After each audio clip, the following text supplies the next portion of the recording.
the other one, Canyon County. One of them did a very good job in preparing for the growth in their county, Ada, from a public safety standpoint. And Canyon is the other one that didn't do such a good job. Canyon County went under a consent decree, spent millions and millions of dollars in this consent decree, and had to spend millions of dollars just on the monitor to supervise and approve these conditions, which were like 70 in this consent decree. Now, I had town hall meetings for years before the COVID lockdown and the restrictions, and the number one issue facing the Kootenai County voter came up in my town hall meetings and in a professional polling pollster that was hired. And the number one issue was growth, the high density housing, and the crime that's going to come with it. That was by far in all of our polling and in all of our town hall meetings. City manager, Gary Sloan, he had these high density housing units, apartment complexes in his city, and he said, you know, we are spending too much money in law enforcement services over here. He bought 6 blocks of them. The city in which I am telling you bought 6 blocks of these apartment buildings, raised them, put a senior citizen complex there, and my goodness, they saved hundreds of thousands of dollars every year, and the quality of life increased and crime decreased. That's just where we are.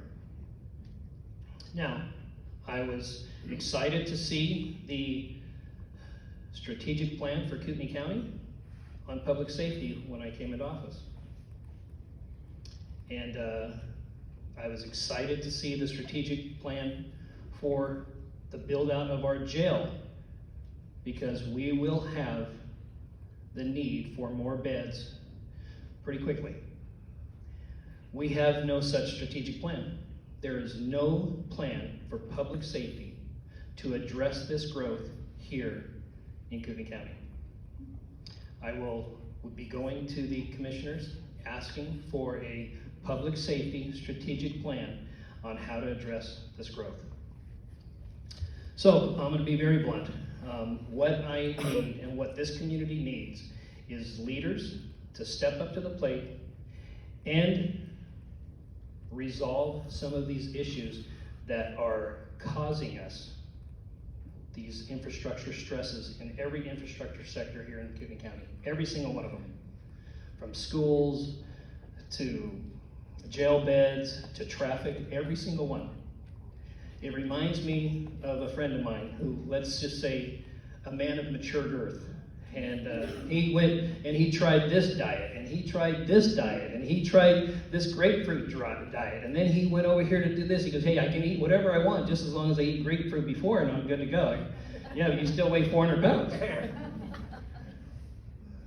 I said, I gotta be blunt. Stop putting the fork in your mouth and exercise.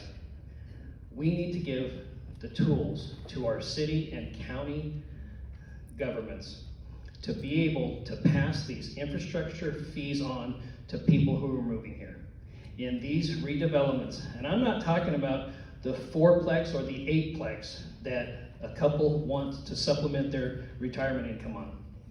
I am talking about 100, 200, 500. Hayden Canyon is 1,900 unit development. 7,900 people are projected to live in one development that's under construction right now. So some communities have enacted some of these policies at the state level to give these cities and counties the ability to do that. And I'm calling on leadership, local, state level, to please consider some of these options to give these cities and counties what they need, because for years we have not expanded our infrastructure to meet the needs of this growing population. And it's, I've seen it, unfortunately, and I didn't think I was going to see it here in such a short order, but it's here. And we have significant problems from a public safety standpoint facing our community. Thank you very much for coming. That's all I got. All right.